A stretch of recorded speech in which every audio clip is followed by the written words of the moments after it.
ప్రముఖ సినీ నటి శ్రీమతి సంగీత గారి ప్రారంభించారు. IVF చికిత్సలో 25% భారీ discount, free doctor consultation, free ultrasound scan. 49 అంటే సంతానం, 49 అంటే సంతోషం.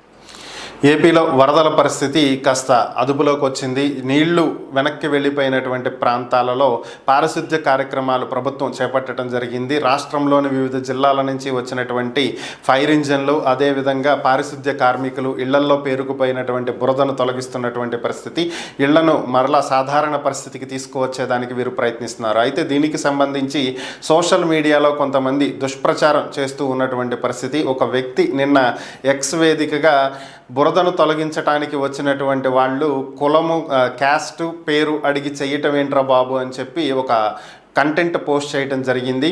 తమ కులం వాళ్ళకైతే ఒక రకంగా చేస్తారా, తమ పార్టీ వాళ్ళకైతే ఒక రకంగా చేస్తారా, ఇదేనా అని చెప్పి అతను వ్యాఖ్యానించడం జరిగింది. దీనికి సంబంధించే ఏపీ పోలీస్ శాఖ తీవ్రంగా స్పందించడం జరిగింది. వరద ప్రభావిత ప్రాంతాల్లో ఇలాంటి పరిస్థితులు ఎక్కడా కూడా లేవని, ఇది పూర్తిగా అవాస్తవమని, ఒక ఫేక్ ప్రచారమని, ప్రస్తుతం ఉన్నటువంటి పరిస్థితుల్లో పార్టీలకు అతీతంగా, కులాలకు మతాలకు అతీతంగా అందరూ కలిసి రావాలని, ఇలాంటి దారుణమైనటువంటి చర్యలకు పాల్పడిన, రాజకీయ పరంగా వీటిని ఉపయోగించుకోవాలని ప్రయత్నించిన, ఇటువంటి తప్పుడు ప్రచారాలు చేస్తూ ఇలాంటి నిందలు మోపినట్లయితే వారి మీద కేసులు నమోదు చేసి లోపలేస్తామని చెప్పి పోలీసులు ఎక్స్ వేదికగానే ఈ పోస్ట్ని ట్యాగ్ చేస్తూ ఒక కంటెంట్ పెట్టడం జరిగింది.